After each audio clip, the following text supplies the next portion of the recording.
Hey guys! Welcome back again sa aking channel. And ngayon, kagabi, sobrang lakas ng ulan guys. Grabe.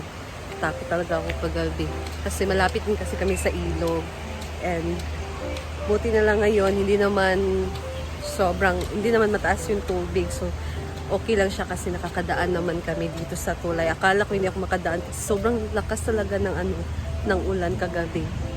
And ngayon naman, so, andito na tayo sa farm. It's Saturday. So, papauwi pa lang sila madam. Pero, meron pa silang, tawag dyan, pinuntahan na para dito sa swimming pool na ilalagay. So, abangan nyo yan sa kanya vlog, guys. And we'll see later pag uwi nila. Kung may dala na nila. Ayan. So, this is our update ngayon dito sa ating swimming pool. Good morning, ante! Ayan, si Ate Sita. Nag-relax. And ayan na guys, tingnan nyo ang ating swimming pool. So, naikabit na nila dito ang ating tubo for fountain. Ayan. So, diba? Ang bilis lang ng trabaho. And, tingnan nyo Tingnan nyo muna guys. Ayan. So, nakapalibot yan dito sa gilid. Doon.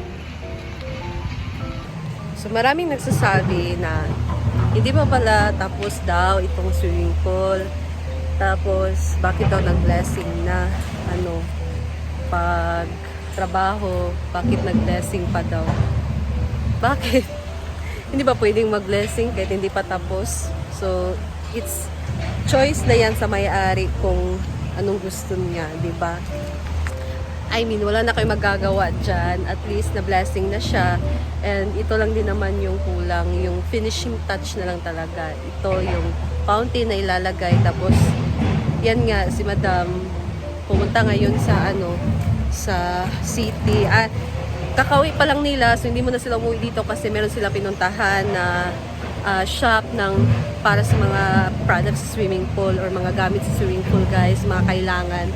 So doon bumili sila I think bumili si Madam ng filter, tapos ita-tiles po ang swimming pool, guys. So naghihintay lang siya ng mga chamba ba yung perfect time. So, 'di ba?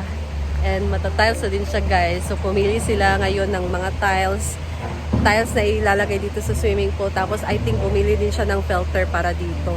Para talaga hindi madumi yung ating pool, di ba? So, kailangan siya ng filter. So, ngayon busy pa rin dito ang pag-quarry sa river, dito sa ilog. So, na talaga siya, parang bumabaw or lumuwag yung ilog. Magandang investment na din talaga ito ni Madam. Kahit hindi pa siya open, guys. Kasi nga, hinihintay pa yung yung mga papeles. Tapos, kailangan pang merong mag-seminar, mga lifeguard natin dito, yung manager. So, si Argel yung magiging manager dito sa swimming pool, guys. Siya yung mag-seminar. And then, sa lifeguard, ayan, kailangan din na merong lifeguard, of course. So, kahit hindi pa siya open for public, kasi nga, pinaprocess pa yung mga papeles, pero at least, guys, nandyan na siya. And of course, the function hall, anytime, pwede talagang merong mag-book dyan. Sooner or later, madami nang mag-book dyan pagka sure talaga natapos na itong swimming pool at meron ng saktong mga papeles. So, abangan na lang natin yan, guys. And I know, i-bless naman talaga si Madam kasi alam nyo, ang bait ni Madam talaga. Ayan, guys. So, that's our update lang muna ngayon. Relax muna tayo doon. Let's go! So ngayon, ang ulam nila ay nilagang pork ribs, guys. So ayan, pinapalambot muna ang ribs sa ating pressure cooker. Tapos dito, magprito tayo ng bulag. Ayan. Sarap nito, kina Ate Rhea ito na binibenta na guys, toyo or bulag. Sarap nito!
Yan guys.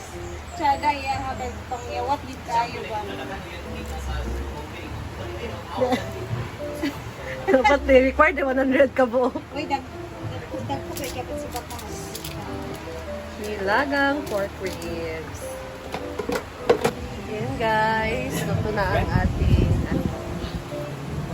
nilagang pork ribs, cooked by Ate Rhea, and then ang ating toyo. So, tinawag na din ng ating mga workers. So, ayan na sila guys. Hindi naman sila marami. Ilan lang din sila. So, kaya hindi masyadong madami naman tumino. Kasya lang talaga. It's time to eat. Ito! So, Hindi ko nakuha sa inyo ni Uncle O, ay makapili ka. nagkaw na sila dito sa Bulaluhan.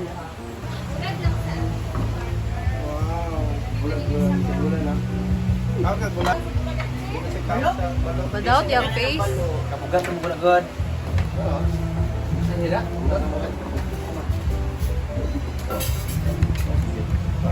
Gira naman. Gira naman. Zero. Apa man yan? Oh na. Yan.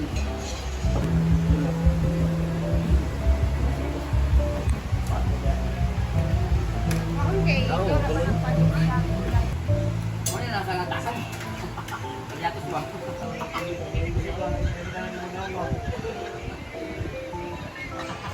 Ayun guys, so that's all for today and see you again sa aking next video. Bye!